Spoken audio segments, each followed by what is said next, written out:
Onimatikela, welcome to my YouTube channel. So today I want us to talk about why there is no court proceedings today. In fact, the entire week there were no court proceedings, and it's becoming a norm for Ujadwata to do this and then get away with it because no one is calling him out.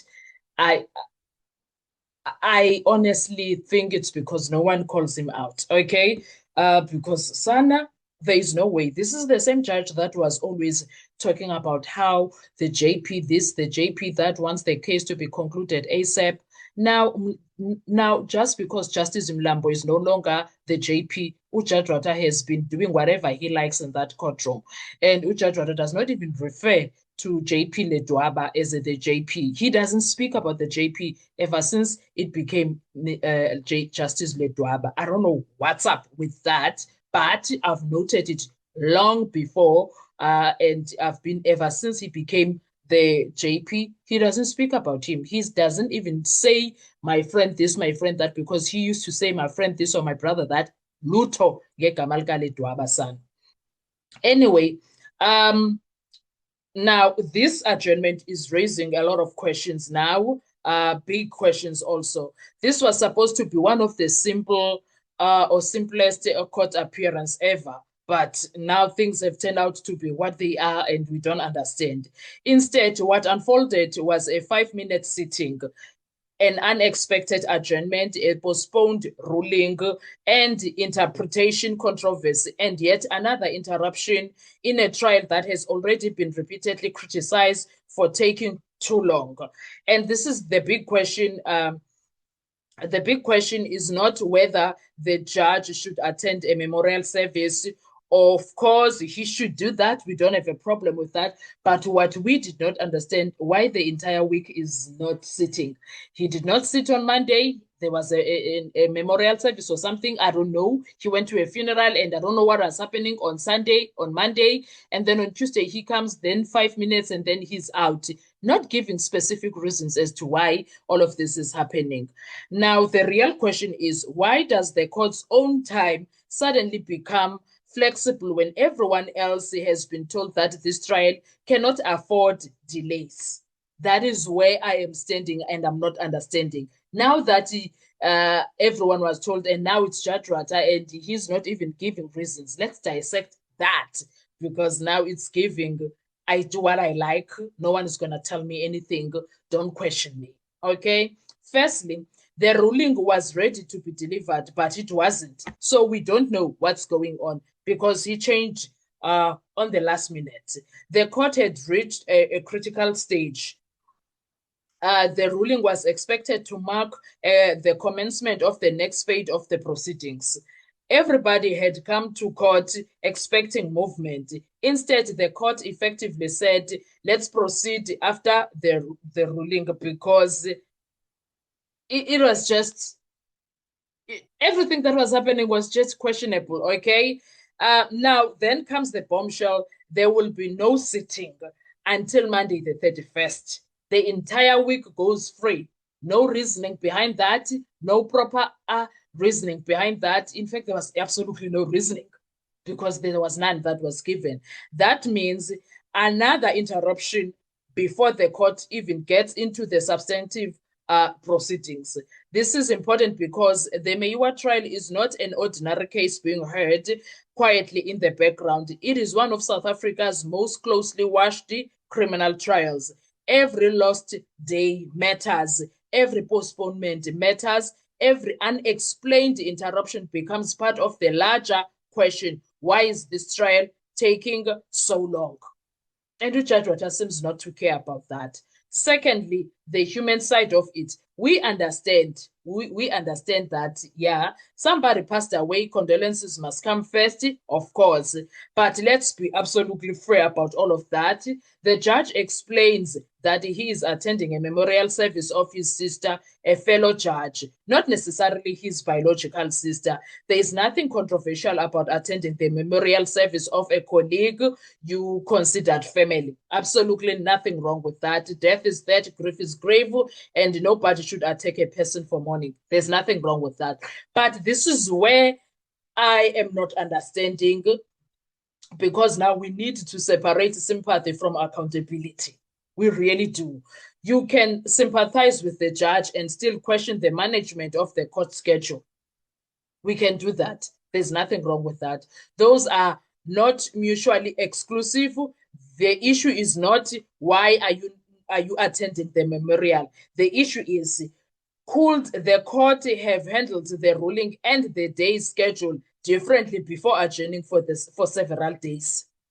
Could that stop anything from happening? What's going on? That is the legitimate question that I am having.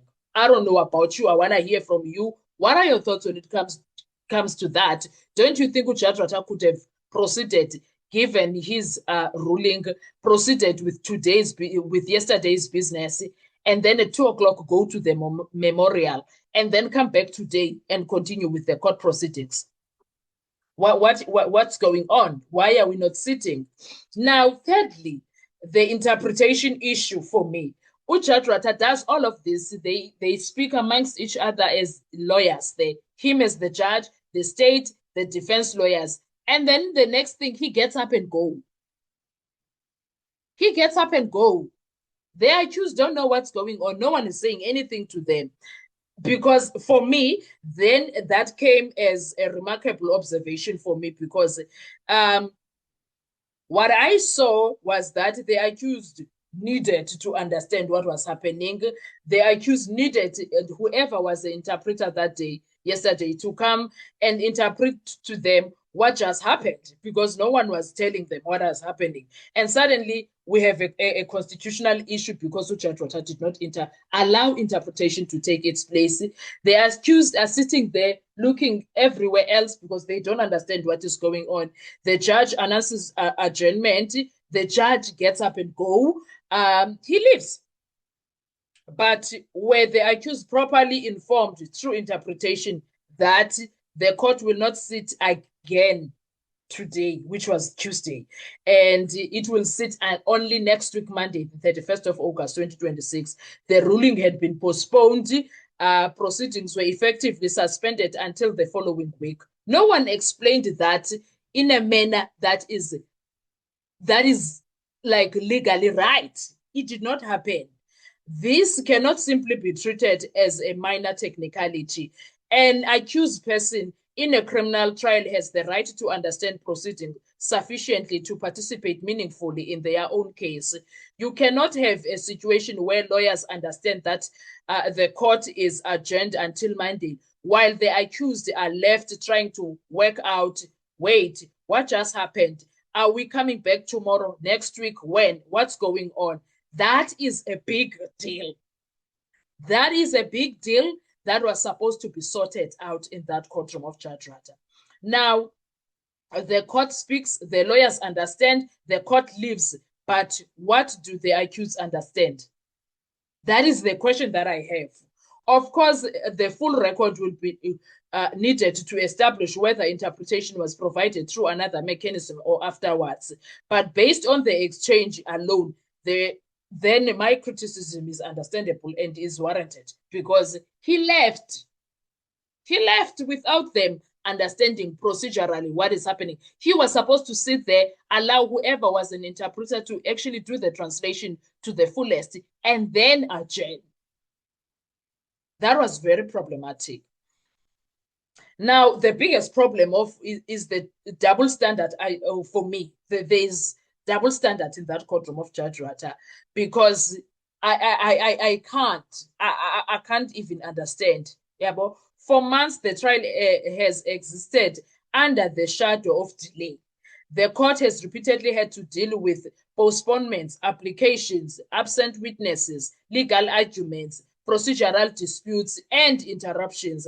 And participants have often been reminded directly or indirectly that the case needs to move. Now look at the optics. When a defense lawyer or an accused person or a witness has a scheduling problem, the question often becomes, why must the trial be delayed because of that? But when the court itself has scheduling problem, suddenly the answer has become, we will see you on Monday. Njani? Kanjani sana. And that is exactly why I am not understanding, because now what is good uRamsipile always says, what's good for the gander must be what's good for the goose must be good for the gander. So whatever Lantu Ramsipile that he normally says, I did not understand what was happening there. I don't want to lie. I absolutely did not understand. Now, if one side is expected to bend over backwards to prevent a loss of court day, shouldn't everybody else, including the institution managing the courtroom, be held to the same standard where reasonable possible? Why uJadrata esenza kanje? I'm not attacking anyone. That is a question about consistency. That's all. I remember there was a time Umnisi Wemvula wanted to go Ayobaleka. He went to a marathon. That was last year. And then he asked for Umandi. And uJadrata throw his toys around. He was angry, calling people names, black people this and that. And then he was angry. He was so pissed off. It was all over the news. Just because Umnisi asked for a Monday. Do you guys remember that incident? Do you guys remember that day? It became a major issue, guys, that request of Nisi about the court schedule that should not be stopped because of him. Now, the court loses multiple days surrounding the memorial and funeral arrangements and undisclosed other issues. And the trial simple waits now for uJadrata. That, for me, is unprofessional. Because now I'm asking whose time is considered valuable enough to stop this trial. Now, do you remember there was the time Usibanda Wapakamawati, then we lost 3 hours of what? Why didn't he get up and be saying, are we losing a week of courtroom time because of my lord? Why angaphakamanga? Because now we lost. We lost the entire week for nothing. Now we must come back Monday and proceed as if nothing happened. It's quite frustrating, guys. I don't know about you, but I felt like uJadrata was being unfair. He was being unfair right there. Unfair to the proceedings at large, unfair to the accused because they did not get interpretation, unfair for taking an entire week without explaining why, because there's no proper explanation. Why is this happening? What are your thoughts when it comes to that? Let's talk in the comment section. I want to hear your views. Thank you so much. Enjoy your day. Bye-bye.